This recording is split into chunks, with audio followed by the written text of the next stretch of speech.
পড়তে বসে যখন আমার নজর স্ক্রিনের দিকে যায় তখন আমি দেখি সেটার খুব খারাপ অবস্থা।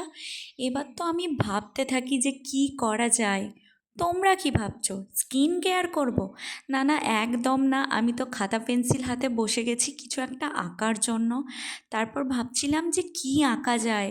তারপর মাথায় এলো কি, আমি যে অনেক দিন ধরে ভাবছিলাম একটা মহাদেবের ছবি আঁকবো, তো সেটাই চেষ্টা করব। প্রথম থেকে তো ভিডিও ক্লিপগুলো নেওয়া হয়নি, কারণ আমি ফোন দেখেই ছবিটা আঁকছিলাম।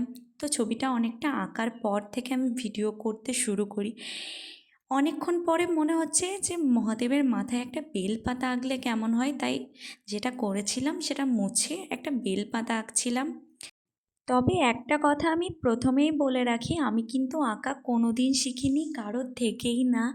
আমি যেটুকু পারি ওই নিজে নিজে। তাই ভুল ত্রুটি মার্জনা করে আমার চেষ্টার ওপর নজর দেবেন।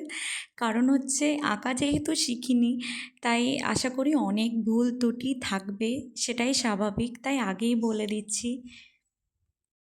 আমার তো খুব ইচ্ছা ছিল যে এই শ্রাবণ মাসের শেষ সোমবারে মহাদেবের ছবিটা আঁকার, কিন্তু সকাল থেকে পুজো নিয়ে এত ব্যস্ত থাকার কারণে সেই দিন তো কোনোভাবেই হয়ে ওঠেনি। তাই ভাবলাম যে শ্রাবণ মাস শেষ হওয়ার আগে আমার মনের ইচ্ছাটা পূরণ করা যাক।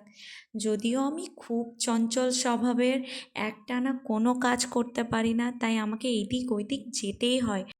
তাই দেখতে গেছিলাম যে আজ বাড়িতে কারা কারা এসেছে। যদিও ফুল মানেই সুন্দর, সেটা নিয়ে আলাদা করে আমার বলার কিচ্ছু নেই। তবে এইটুকু বলতে পারি যে কখনো যদি মন খারাপ হয়, কোনো ফুল গাছের পাশে গিয়ে 10 মিনিট বসবেন, আপনার মন খারাপ ভালো হয়ে যাবে, এটা নিশ্চিত। তারপর তো এসে আমি বাকি যেটুকু করার ছিল সেটুকু কাজে লেগে পড়লাম। এই মাসটাকে বলা হয় মহাদেবের মাস। যদিও মহাদেবের আলাদা করে কোনো মাস হয় না, আমরা প্রত্যেক দিন তার পুজো করতে পারি। আর এই মাসে দেখা গেছে দূর দূরান্ত থেকে তার ভক্তরা শুধু একটি বার দর্শন পাওয়ার জন্য ছুটে গেছে।